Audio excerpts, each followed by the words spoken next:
A partir de agora, você acompanha e participa do Futebol em Rede.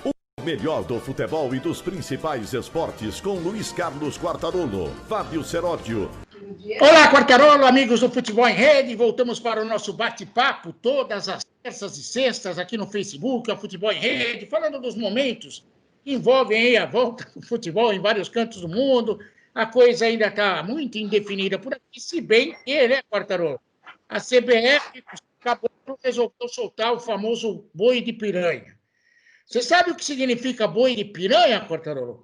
Eu sei, eu sou lá do interior, sou de Piracicaba. Lá tinha boi, tinha boiada, meu filho. Então, conta para todo mundo o que é um boi de piranha.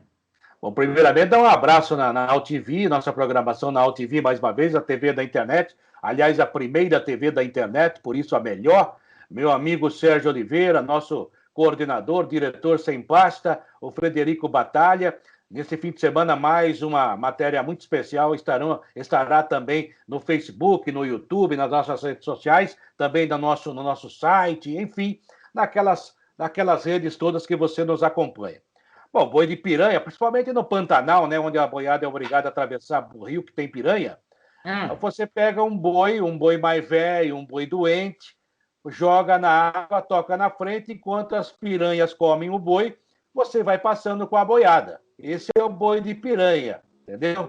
Entendi. É uma judiação, então, mas é uma verdade. Aí o seu Caboclo resolveu que o futebol brasileiro poderá voltar em agosto e terminar em fevereiro. É lógico que já criou um obstáculo. O futebol de São Paulo não gostou, bateu o pé, até porque ia encavalar campeonato regional e campeonato brasileiro. Mas isso é um boi de piranha, Quartarolo, porque nem eles sabem se será possível colocar em prática essa ideia da volta do Campeonato Brasileiro no mês de agosto. Foi para testar o ambiente. Você entendeu como funciona? Não, você joga no ar uma coisa, né? Aquele bode. Você põe na sala. Ninguém quer o bode. Aí tira o bode e fica igual estava antes. O cara fala, nossa, como melhorou. A verdade é a seguinte, eu acho que é até factível começar o campeonato no dia 9 de agosto. Tomara que haja uma descendente na curva aí da pandemia, que continua ativa, o vírus continua matando, morrem mais de 1.000 pessoas todo dia no Brasil, o que é lamentável, e as pessoas querendo voltar com campeonatos. O Rio de Janeiro agora, fim de semana, vai ter.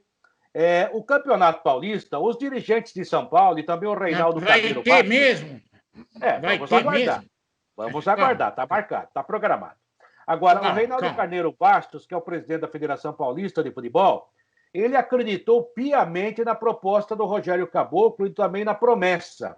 Olha, vamos encerrar todos os campeonatos que estavam em andamento para depois começar as competições da CBF. Copa do Brasil, o Campeonato Brasileiro, aí a Libertadores também começa a se movimentar. Mas a grande verdade é que se começar em agosto já vai encavalar, ou seja, a promessa será jogada para o ralo. Essa que é a grande verdade. Ou os clubes de São Paulo. E daí você tem que pensar o seguinte, já esse fim de semana não vai ter jogo aqui em São Paulo, com certeza. O mês acaba, começa julho. Se os clubes voltarem a trabalhar no dia 1º de julho, vamos ser bem otimistas nesse momento, eles terão que ter pelo menos 2 semanas para trabalhar. Ou seja, vai encavalar a final dos campeonatos estaduais, principalmente de São Paulo e Rio, com o início do Brasileiro. Aquela promessa de que, acaba vocês, depois eu começo, já não existe mais. Mas fazer o quê? A gente só tem a comentar, tem a mostrar o que pode acontecer. Lamentavelmente, a pandemia continua por aqui. A gente anda na rua, vê que as pessoas estão cada vez desrespeitando mais os conselhos das autoridades sanitárias. Tem cara que anda sem máscara, quer ir em tudo quanto é lugar, quer fazer festa. Então, fazer o quê, né? Deus que ajude, Deus que nos ajude. Mas enquanto isso, o campeonato de promessas continua, o Rio de Janeiro promete, a CBF agora resolveu prometer, e pasmem, Quartarolo, a Conmebol resolveu sair do fundo do baú. Você sabe que até agora a Conmebol estava escondida, ninguém mais fala. Aí a Conmebol resolveu que a Libertadores e os campeonatos da Conmebol têm início previsto para setembro. e a final das competições desta temporada seriam realizadas já em 2021, com um pequeno problema. Existe quem defenda na Conmebol uma fase final em um local único, como, por exemplo, vai fazer a UEFA em relação a Portugal e Alemanha nas suas competições. Quer dizer, as promessas estão sendo espalhadas enquanto não temos solução para porcaria nenhuma. Essa é a situação do futebol na América do Sul, infelizmente. E já que estamos falando em situações e em promessas, Quartarolo, você viu que a FIFA fez uma linda cerimônia para anunciar que a Copa do Mundo Feminina de 2023 vai ser realizada na Austrália e na Nova Zelândia. Aliás, esqueceram de dar destaque que passaremos a ter 32 seleções na Copa do Mundo de futebol feminino. Acho um exagero, é o dobro do que estava acontecendo até agora. E tudo isso aconteceu, Quartarolo, porque a reunião, na verdade, era para discutir Copa do Catar e eliminatórias. E esse assunto, como é um pouco polêmico, o seu Infantino engavetou, tá bom? O que eu estou sabendo é o seguinte, viu, Seroli, o que eu estou percebendo, na verdade. Primeiro que voltar a Libertadores e outras competições sul-americanas em setembro, se você analisar agora, eu analiso mais com esperança do que como informação. Setembro, tomara que as coisas estejam melhores. Porque daí tem uma logística muito grande de viagem pela América do Sul. Há países, inclusive, mais pobres que o Brasil, que não tiveram tantos infectados como o Brasil teve. Até porque tem um número maior na população, mas também parece que conseguiram coordenar melhor a situação. Mas aí você começa a pensar dessa forma, como você falou aí, ó. Onde serão as grandes finais, semifinais, quartas de finais. Porque a grande verdade também, esse tipo de competição, ele vai se afunilando. Então, muitas equipes ficam pelo caminho. E isso vai facilitando para você fazer a logística até a grande final, que seria num estádio só, no caso o Maracanã, mas hoje o Rio de Janeiro é um epicentro da pandemia aqui no Brasil, ao lado de São Paulo e ao lado de outros lugares aí do Brasil. Manaus teve uma boa notícia nas últimas 24 horas, não teve nenhuma morte por Covid, o que é muito legal, tomara que continue assim. Sobre o Infantino, claramente é a doença da cadeira da FIFA. Todo mundo que se senta naquela cadeira quer se eternizar. E para se eternizar precisa de votos. Então começa a inchar as competições, começa a colocar competições em países que não têm muita tradição no futebol. Agora há até a explicação justificada de que Nova Zelândia e Austrália não sofreram tanto com a pandemia. Então eles estão mais livres dessa praga. Mas isso é para 2023. Talvez até lá o mundo já tenha conseguido conviver, pelo menos, com essa nova situação. Dizem que o vírus vai ficar por aí. O problema é conviver com ele e também não ser tão infectado e morrer por causa dele. Então, vamos pensar em 2023. O Infantino já chutou lá na frente.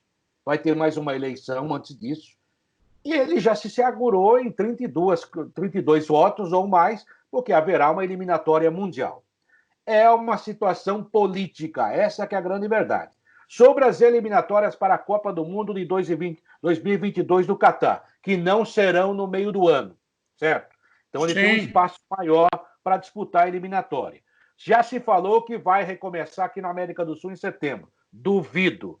Eu acho que eliminatórias só no ano que vem e serão rodadas triplas, justamente para ganhar tempo e fazer as 18 rodadas de 1 contra 1 aqui nas eliminatórias da América do Sul. Enfim, em meio à pandemia, há muita politicalha, há muito interesse, muita gente querendo levar vantagem e muita gente querendo ficar no poder, como é o caso do seu Infantino, que imita a Blatter, imita a Avelange, imita a Stanley House. Todos que passaram por lá não querem mais sair. Deve ser um negócio bom.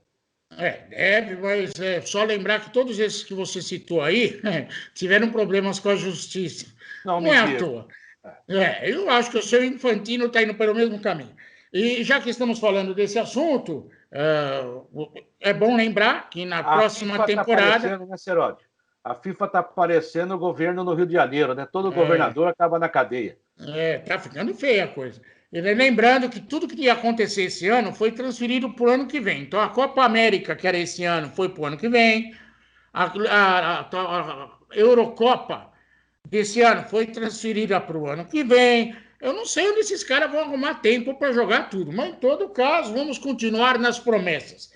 Quartarolo, eu estava dando uma rápida olhada nos clubes aqui de São Paulo, e o que mais me preocupa é o Santos Futebol Clube. O seu time realmente não está numa fase muito boa. Não. Teremos nessa semana lá mais uma reunião do Conselho Deliberativo do Santos para aprovação das contas. O Conselho Fiscal já disse que é melhor não aprovar, porque teve gasto aqui, cartão corporativo para lá. E a situação está cada vez pior, até porque o Santos não pagou o Luan Pérez. O Santos já não pode contratar ninguém, não pode inscrever jogador. O Santos ainda está sendo cobrado o Aguilar via FIFA. O Santos vai ter que enfrentar problemas na justiça. O Evandro, por exemplo, já deu declarações de que deixa o Santos e vai acionar a justiça, 4 meses de salários atrasados, fundo de garantia. A coisa está feia no Santos, Quartarolo. Falavam tanto do Corinthians. O Corinthians vai se cruzeirar. Eu acho que se há risco de alguém se cruzeirar no futebol de São Paulo, é o Santos, hein? E sabe qual é o problema? É que o Santos ainda deve também ao Kleber Reis, que está na FIFA. Esse já foi julgado. Então, já mas aí não tem jeito, vai ter que pagar. Deve para o Robinho, deve para técnicos que passaram por lá. E muitas dessas coisas também, o Robinho, por exemplo, é um problema da antiga diretoria. Tudo bem, o Pérez não teve culpa, mas também não correu atrás para acertar. O Santos é um time, em relação, já que você fez uma analogia com o Corinthians, eu vejo assim, a dívida do Corinthians é muito alta, é verdade. Ainda tem um estádio, está enrolado, tudo bem. Eu acho que o estádio vai haver uma negociação e o Corinthians vai pagar a perder de vista, que eu acho mais justo também. Sim, também acho. As dívidas que o Corinthians tem nesse momento, elas são pagáveis pelo que gera de dinheiro o Corinthians. O Corinthians é um time que gera dinheiro, um time que mexe com muita grana. A exemplo do Flamengo, por exemplo, a exemplo do Palmeiras hoje. Então, uma dívida de 700, 800 milhões de reais para o Corinthians é uma dívida alta? Claro que é. Vai atrapalhar esse ano, vai atrapalhar um pouco o ano que vem, mas é pagável, o Corinthians vai se recuperar, é só ter uma administração honesta, tranquila, competente, porque às vezes o cara é competente, mas também erra na hora de administrar. Tudo bem. Já o Santos não tem tanta receita como o Corinthians. Então é o exemplo que eu sempre dou, não sou economista, você é economista, e vai entender melhor que eu ainda. Se o cara que arrecada tipo 1 milhão por ano deve 500 mil, é claro que ele consegue pagar. Agora, o cara que deve 500 mil arrecada só 200 mil, com certeza a dívida vai aumentar. Essa é a situação do Santos. O próprio São Paulo arrecada mais que o Santos. Né? O Palmeiras não vou nem falar, que hoje tem um grande parceiro. A exemplo do Santos, tem 2 times do Rio de Janeiro que também estão em fase falimentar, que é o Botafogo e o Vasco da Gama. O Vasco ainda gera alguma receita, mas deve demais. E é muito mal administrado há um bom tempo. O Botafogo já foi um time de tradição, um grande time, mas está muito parecido com o Santos. Não paga ninguém, salário atrasado, perde jogador por falta de fundo de garantia, por falta de direito de imagem. É uma situação caótica. Só que para Botafogo e Santos há uma diferença. O Santos, sempre quando precisou, foi buscar no time de base o seu novo time, conseguir revelar jogadores, vende mal. A verdade é que vende muito mal, devia estar com mais dinheiro pelo que já vendeu e pelo que já fez. Só que agora, depois da passagem do Sampaoli, estancou também o time de base. Ele não deixou aparecer ninguém. Tanto é que ele foi para o Atlético Mineiro, ele só quer contratar jogador, não quer jogador jovem, não. Ele quer jogador pronto. E com o Santos foi assim também. E ainda defenestrou na época o Vanderlei, que era o goleiro titular, era um ídolo do time e que saiu barato porque não tinha como jogar. Ou seja, esse Luan Pérez, ele que trouxe. Esse Evandro, ele que trouxe, sabe? E outros mais. E, sabe, o Uribe, ele que trouxe. Jogador experiente. Era melhor botar o Caio Jorge lá, o menino que estava crescendo, 17 anos. Só 17? O Santos também teve muita gente com 17 que deu certo. E outra, pior do que o cara fez, não ia fazer. O Uribe não jogou um jogo. Aí trazem Brian Ruiz. Eu avisei do Uribe, hein? É muito fraco, né? Nossa, muito fraco. Mais fraco que sopa de pensão. Olha, eu, com esse físico, sou capaz de jogar melhor que ele. Mas essa situação do Santos preocupa. Já que você ficou falando do Corinthians, você viu que o Jô se apresentou, né? Videoconferência. A volta do Jô pela terceira vez. Jô, 33 anos de idade, a grande esperança do Corinthians aí. Corinthians que conseguiu pagar o Bruno Mendes, né? Estava com risco de ser punido pela FIFA, conseguiu se livrar dessa situação. A segunda parcela, falta a terceira, né? Cara, mas já não vai ser punido agora. Você quer tudo de uma vez? Tá, não vai ser punido agora. Não Mas vai. você sabe que no Corinthians tudo acontece. O Corinthians é aquele clube que, quando você acha que a panela está fria, não põe a mão não, porque ela está quente. Além do André o teste do André ser positivo para a Covid, o Jusilei entrou na justiça, todo mundo já sabe, estão devendo salário, 13º, está devendo fundo de garantia, o Jusilei está brigando na justiça, vai levar. O Jota Malucelli, que é tão amigo de tanta gente, aí o Jota Malucelli também está cobrando a negociação do Jusilei, porque 50% dos direitos do Jusilei era do Jota Malucelli quando ele foi negociado para a Rússia, e a coisa continua pegando fogo no Corinthians, apesar o Corinthians conseguir se livrar, por exemplo, da parcela do Bruno Mendes. Esse Corinthians não esfria nunca, Quartarolo. Mas aí que tá, né? O Corinthians fez mal negócios aí, e na hora de negociar jogador também esqueceu de pagar o jogador. Tem muito problema. Daí o Paulo André foi à justiça, ganhou. O Jusilei vai ganhar. Esqueceu de pagar. É sacanagem, né, Quartarolo? Não, entre aspas, né? Deixou de pagar. Esqueceu de pagar. Esqueceu de pagar. Não paga. Esqueci. Aí tá aqui o dinheiro. Já resolve. Não, mas Agora, esse negócio de não pagou, ele fala, esqueci. Aí paga na hora. O cara fala assim, nossa, tinha que pagar? Pô, você nunca lembrou, em cima da pinta, você não lembrou, putz, ontem venceu a conta de luz? E vai lá e paga, aí né? O que você faz? Vai lá e paga. Aí você esqueceu de pagar. Agora, não pagar é outra coisa. Não, mas lá esquecer é metáfora, né? É eufemismo. Não esqueceu, é claro. Deixou de pagar. Agora, você lembra do Mena, que jogou no Santos, né? O lateral esquerdo, que depois jogou no Cruzeiro, chileno. O Mena tinha um contrato na carteira que era bem baixinho e ganhava o grosso por fora, dando nota, que era o chamado direito de imagem, que os clubes fazem isso, você sabe. O chamado PURFA. O PURFA. Pessoa jurídica, PJ. Isso. Conheço um amigo meu aí que foi até na justiça por causa disso. E ganhou. Aí... a testemunha ajudou, né? A testemunha foi lá. Aí o Mena era um cara muito introvertido. Ele chegou no Santos, ele não falava com ninguém. Aí venceu o primeiro mês, venceu o segundo mês, venceu o terceiro mês. No quarto mês, ele falou assim: não recebi o pagamento. Aí os caras falaram: mas você deu a nota? Não. Bom, ele não deu a nota, o Santos também não cobrou a nota dele, e tá tudo certo. Aí tiveram que fazer uma recontagem, dar novas notas. Então, sabe, aí que tá. Se eu estou devendo para você, eu falo, Seródio, você não me mandou a nota ainda para eu te pagar. Agora, se eu estou querendo levar vantagem, eu não aviso. E vai. Aí, na hora do jogador ser negociado, no caso de Jusilei, não sei se foi isso que aconteceu, mas imagina, Jusilei, você vai sair, você vai ganhar um dinheirão, fica tranquilo. E não acertou com o cara. Aí o cara olhou lá e falou assim, poxa, mas está faltando alguma coisa. Porque o cara acha... O que o Corinthians propôs para ele, Quartarolo, vamos fazer o seguinte, você vai ganhar uma grana enorme aí, o que eu estou te devendo, esquecemos, ok? Aí o Jusilei falou, peraí, não, aquilo que você está me devendo, eu já trabalhei. Claro, não tem isso. Claro. Ninguém esqueceu nada. Já ganhei, só você que não me pagou.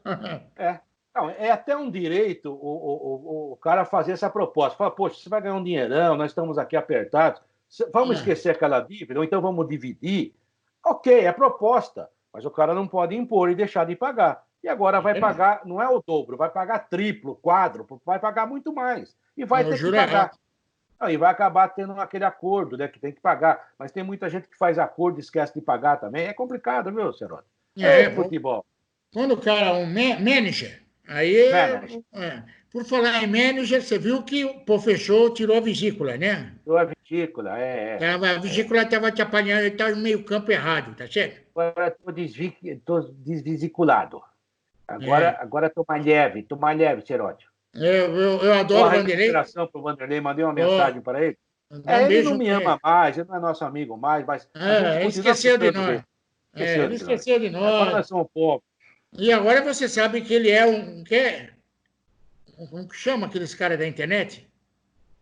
Youtuber. Não é youtuber, é aquele que... Influencer. Ele é influencer. Então ele vai fazer uma cirurgia, ele já coloca o nome de toda a equipe para ver se ganha um desconto. Você acha que eu não sei como que ele funciona? Celódio, mais de 1 milhão de postagens. Eu quero avisar que eu conversei com o doutor Fulano resolveu que vamos ter que fazer uma cirurgia, o hospital chama tal, vão participar Fulano, Beltrano. Falei, cara, já ganhou um desconto, hein? Faz parte. Se é um amigo nosso, filma e vende a vesícula. É verdade. Tem um amigo nosso que vende a vesícula. Eu até peguei os nomes aqui, porque você sabe que o Palmeiras não contratou ninguém nesse período de pandemia, aliás, que eu acho que está certo. E aí o Palmeiras se livrou do problema com o Angulo lá, que estava sendo processado. Está tudo acertado com o Evergard. Esse Angulo aí, o Seródio, me permita. É um Bruno Mendes do Palmeiras, porque o Bruno Mendes, todo mundo fala, nossa, mas tem um zagueiro no Corinthians. Ele nunca joga. E no Palmeiras tem um rapaz lá, um tal de Angulo, mas joga... Mas cadê o Angulo? Esse não é o Angulo. Porque, pelo amor de Deus... Já tinha batido asas. Mas aí eu separei aqui uns filé de borboleta para você. Tá bom, vamos nessa. Então tá lá na lista dos filé de borboleta do professor Luxemburgo, no Palmeiras. Gabriel Silva, atacante, 18 anos. Fabrício, atacante, 18 anos. Gustavo Garcia, esse é lateral direito, foi campeão mundial sub-17, ele fez um gol contra o São Paulo numa preliminar, virou o ídolo. Esse também tá. Henri, zagueiro, 18 anos, o parceiro dele também, Renan, zagueiro, 18. Todos esses jogadores são os novos filés de borboleta do professor Luxemburgo para a volta do Palmeiras, tá bom? Vai treinar com o time profissional, né? São as soluções. Se você reclama do São Paulo que só quer contratar jogador conhecido, professor, nessa nova fase, então, só pega filezinho, entendeu? Mas a base do Palmeiras tem tentado trabalhar bem, tem tentado revelar jogadores, tem conseguido. A verdade é que o Palmeiras está mudando a sua tradição, que nunca foi de revelar jogador, sempre contratou os grandes jogadores, os grandes ídolos. Esses jogadores aí, alguns, a gente sempre ouve falar muito bem. O último que a gente falava, que eu ouvia falar muito, era o Gabriel Jesus. E parece que deu certo. É um grande jogador, realmente. Jogador não é importante. Não é crítica, é só um lembrete. Da base do Palmeiras vieram Amaral, volante, Wagner Love, centroavante, e Gabriel Jesus. Então, antes do Gabriel Jesus, o último tinha sido o Wagner Love e o Caçapa, né? O Gerson Caçapa, Amaral, mas jogador assim para despontar era o Wagner Love. Goleiros eles fizeram muitos, agora não fazem Sérgio, mais. Isso, Marcos, Sérgio, Veloso, grande, o Zete, né? Foi formado lá também. Agora, jogadores de linha, o Palmeiras realmente não fazia. Agora, o Gabriel Jesus era muito comentado mesmo na base, todo mundo queria vê-lo jogar. Quando ele entrou, ele jogou bem, foi campeão pelo Palmeiras. É um jogador hoje que eu diria que ele é um vencedor na Europa. É um jogador que agora que muito. Se contundir o titular, ele vai ser vencedor mesmo. O Agüero, né? Infelizmente. Mas o Agüero lá é um deus, né? É difícil tirar a posição do Agüero. Mas uma hora ele vai ter que sair, que ele é muito mais velho que o Gabriel Jesus. Ele é um deus porque é o artilheiro histórico do Manchester City, que é um time novo, recém, não é um time antigo. Ele vive uma situação parecida com a do Cavani no Paris Saint-Germain.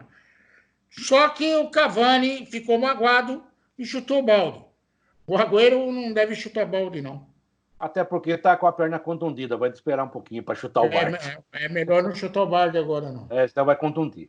Mas, boa sorte para os garotos aí, o Pô fechou, tá, viu? O Vanderlei sempre foi um cara que soube lançar jogador jovem, viu? Sim. Soube melhorar jogador. Porque tem técnico que prefere o jogador formado. Já falei aqui do Sampaoli e é verdade. E esse tipo de técnico não deixa a base crescer, não deixa o jovem jogador aparecer, né? Infelizmente. Eu não vou nem falar do assunto envolvendo o Dudu, que eu acho que em briga de marido e mulher não se bota colher, tá bom? Mas não pode fazer propaganda. Não vou falar nada desse assunto, eu não sou, como chama aquele, o Leão Lobo. Não vou falar nada, tá bom? Você não está no fofocalizando, faça o favor. Não estou, não vou falar desse assunto, tá bom? Não devemos, não devemos. Mas agora, você viu a imagem? Eu vi. Mas não vamos falar disso, tá? Não. Agora, vem cá, outro dia eu falei lá na Fox, causou até uma certa estranheza, né? Porque o Daverson tá dispensado do Getafe, deve ficar na Europa, e daí começou, sabe o que acontece? O Daverson é meio espiruqueta, é fio desencapado, é fio desencapado, porque ele arranja confusão. Aí o idiota que tá aqui, que sou eu, falou assim, mas ele não bate na mulher, como um ídolo por aí. Fica quieto, vai. Porque, na verdade, para de provocar, porque a moça também é influência, tá? Então... O Daverson é um jogador guardadas as devidas proporções, futebolisticamente e como gente. Eu não conheço o Daverson pessoalmente, mas me parece aquele cara legal, aquele molecão, um Diney da vida. Ele não faz isso, ele não faz mal para as pessoas, pelo menos parece que vive muito bem, é um cara legal em casa, sabe? Então, tem muito baixinho aí que é enrustido, viu, Seródio? Pelo menos o Daverson acho que bate pênalti, né? Bate pênalti. Espiruqueta. O maluco bate pênalti, não tem erro. Aí vamos para o São Paulo, Quartarão. Porque eu estava vendo aqui, você sabe que o Leco, agora ele vai deixar a presidência do São Paulo, mas o Leco anunciou aos 4 ventos que a única solução é vender tudo. Vamos vender tudo. E aí, um louco fez as contas, disse que Igor Gomes, Lisiero e Walsh juntos renderiam ao São Paulo 150 milhões de euros. Pagou a dívida. O que daria 897 milhões de reais pelos números de hoje. Bom, primeiro, se o São Paulo conseguir isso daí é só nas multas, tá? Se o São Paulo conseguir vender qualquer um desses jogadores, na média desse valor, o São Paulo merece um prêmio. Lembrando que os últimos jogadores negociados do Brasil para a Europa nunca ultrapassaram a faixa de 20 milhões de euros, ok? Então, se vender por essa média, 50 milhões cada um, eu acho que é um prêmio. O Rodrigo, 45, o Vinícius Júnior, 45. Esses são as únicas exceções. Ninguém passa disso. O Arthur foi para o Barcelona por 30 milhões de euros. Mas isso foi lá atrás. Eu estou falando no momento. No momento, não passa agora de 20 milhões. Agora eu acho mais difícil, mas tem uma coisa. O São Paulo que vem tendo muitos problemas no campo e administrativamente nos últimos anos, a gente sempre reconheceu que o São Paulo sempre vendeu muito bem. O São Paulo sabe fazer bons negócios, Quartarão? Não, o São Paulo vende bem. Eu quero saber se faz bons negócios. Faz bons negócios. Por exemplo, eu acho o Daniel Alves um cara muito bom, acima da média. É o melhor jogador da posição no mundo.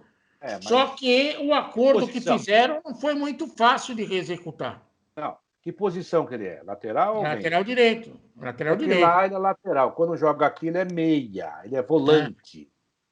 Mas o São Paulo sempre vendeu bem, né? A única escorregada que eu acho que o São Paulo deu nos últimos tempos foi o Éder Militão. E quem ganhou dinheiro foi o Porto de Portugal, que vendeu por 50 milhões e pagou 9 milhões e meio, 10 milhões para o São Paulo. Mas, na verdade, foi um grande negócio para o time português. Em apenas 6 meses, ele passou a valer 4 vezes mais ou 5 vezes mais, né? Agora, o São Paulo sempre vendeu bem. E esses garotos aí têm mercado.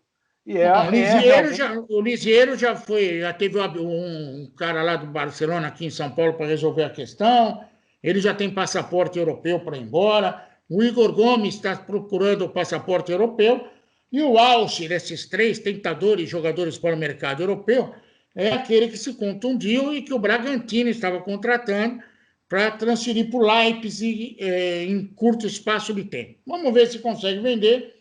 São Paulo, que além de resolver o problema do Daniel Alves, que fizeram um acordo que não vai ter jeito de cumprir, o São Paulo tem a eleição já marcada, estão tentando fazer aí uma convenção da oposição, e aí eu levei um susto.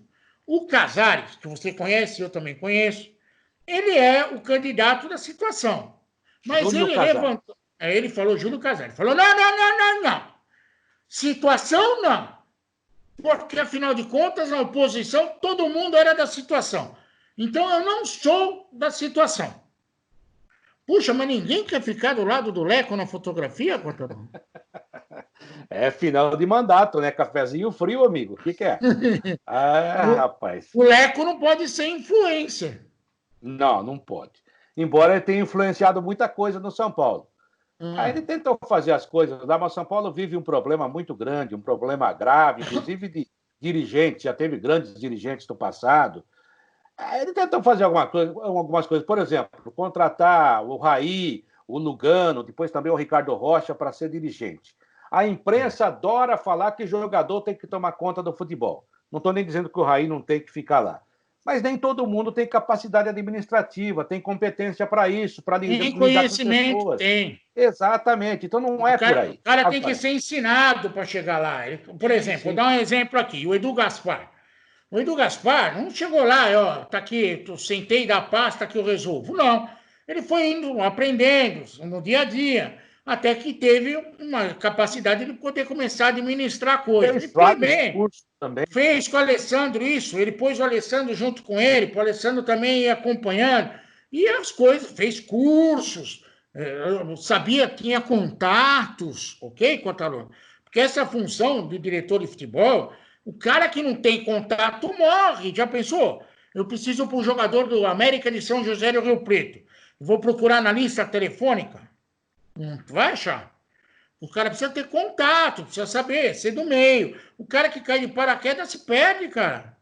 E o Raí, qual era o contato que tinha? O primo dele lá, o tio dele lá, né? Que trabalhou no São Paulo, trabalhou no Santos. Esse era o contato dele. É muito pouco. Por isso que não andou. O Raí é má pessoa? De jeito nenhum. O Raí é um ídolo do São Paulo? Lógico que é.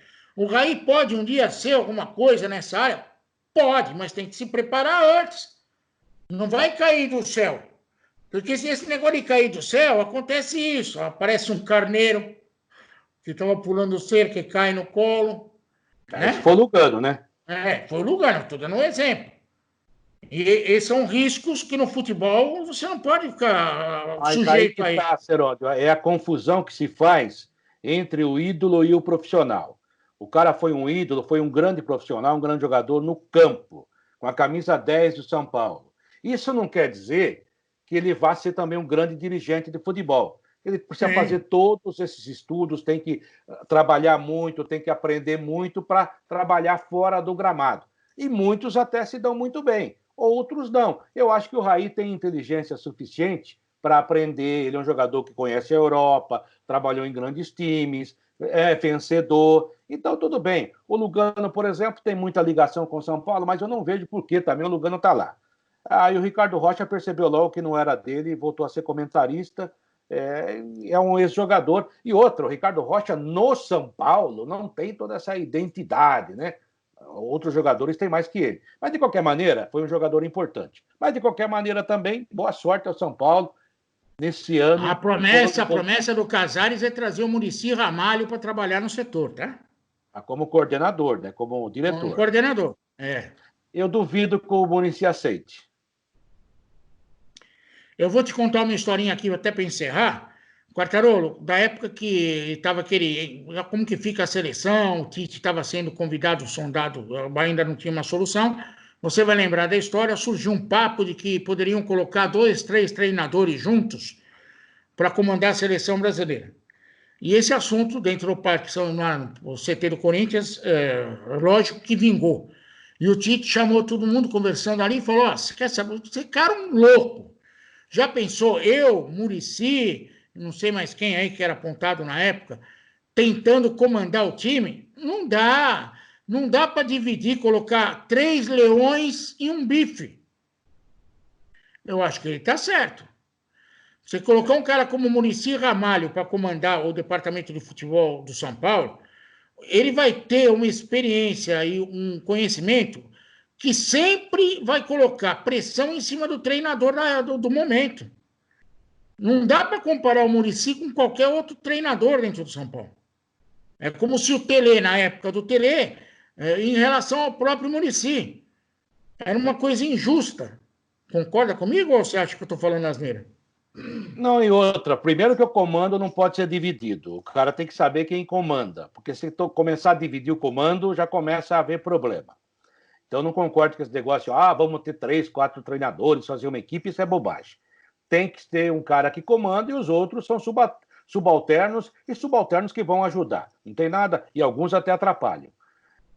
No São Paulo, o Muricy Ramalho, por exemplo, qualquer treinador que lá estivesse, na primeira derrota, a torcida gritaria pelo Muricy no banco. Você tem razão. Sim.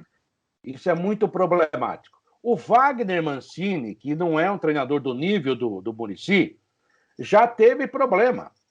Né? Quando passou a ser coordenador, ele era técnico, aí ele assumiu o time. Aí o time começou a andar, daí chegou o Cuca. Quando ele saiu, o time, teoricamente, tinha melhorado. Aí a torcida ficava gritando pelo Wagner Mancini para voltar, pressionou o Cuca. Quer dizer, não foi legal. Não foi. Tanto é que o próprio Wagner Mancini chegou à conclusão que ele deveria voltar para o banco para ser técnico em outro time. Saiu. Porque senão seria realmente uma pressão indevida até sobre o Cuca, e o trabalho do Cuca começou a ser chamuscado ali, nessa sua volta a São Paulo. Então, eu não acho interessante, não, mas eu acho que o Muricy não vai aceitar, não só por causa de tudo isso, mas por causa da saúde dele. Ele está bem lá na Globo, é um comentarista que ganha um dinheiro legal, não precisa mais de grana, está tranquilo, e agora ele chegou à conclusão que ele tem que cuidar da saúde dele. A diverticulite dele é um assunto muito grave. Eu tive diverticulite, mas num negocinho muito localizado. Ele não, ele tem praticamente o intestino todo, então é muito complicado. Então tem que tomar cuidados nas suas refeições, nas suas alimentações, inclusive na vida, no dia a dia. Então, para que ele vai se expor? E quando você fica muito estressado e pressionado, aí você sofre na parte em que você é mais fraco fisicamente, onde o corpo já está doente. Ele teve muitos problemas. Então, ele não quer mais saber disso. Ele já é um homem realizado, não precisa. Acho que o São Paulo convidar o Muricy até não seria justo. Dá uma placa para o Muricy, agradecemos, vai lá, faz uma palestra de vez em quando e está tudo certo. Acho que o Muricy faz parte da história do São Paulo, merecia algo diferenciado. Não vai dar cruz para ele carregar, porque não é legal. Não é legal nem para o Muricy, não é legal para a instituição, e muito menos para o coitado que tiver com um bumbum na janela comandando o time. Quartarolo, um beijo para você, um beijo para os nossos companheiros, parabéns ao Liverpool, campeão depois de 30 anos na Premier League. Por que não contratam esse tal do Jürgen Klopp? Se trouxeram Jesus... Aí, mas esse técnico aí também só dá certo no Liverpool. Deixa lá. Mas ele sabe dançar. Dá um recado para todo mundo aí, Quartarolo. Um abraço, pessoal da AltV, mais uma vez, Futebol em Rede com você. Venha para a rede, você também, aqui na AltV, toda terça e sexta-feira estamos com você e temos também sempre um programa especial com um entrevistado de muita categoria e vai ter um bom aí, vem um meia bom aí. Eu e o Seródio vamos entrevistá-lo nas próximas horas. Um abraço, Seródio, um abraço ao nosso grande Sérgio Oliveira, ao Fred Batalha, ao Frederico Batalha, aos nossos internautas, enfim, estamos aí nas redes sociais, as quais o senhor anunciará agora na despedida. É isso, lembrando que agora entrou no nosso time uma mulher, a Mônica Basile, que está ajudando a gente também nas redes sociais. Se você quiser e deve, acompanhe a gente no nosso site www.futebolemrede.com.br. Você vai encontrar a gente também no Spotify, é só procurar o programa Futebol em Rede no Spotify. Aí você pode escutar o programa no banheiro, no motel, dirigindo. Mas por que não? É que nem rádio, você vai lá e coloca lá no Spotify e vai acompanhando o que a gente vai comentando aqui. E também temos o YouTube. No YouTube você encontra os nossos programas, os nossos entrevistados, tem uma série de coisas legais lá. youtube.com/futebol em rede, é só você se inscrever e isso fará um bem danado pra gente. Até a próxima, se Deus quiser. Tchau, Quartarolo! Tchau, Seródio. Venha pra rede você também.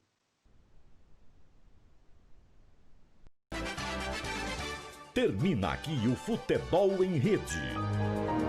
No site futebolemrede.com.br você encontra muito mais informação e também está convidado a participar e interagir. Futebol em Rede.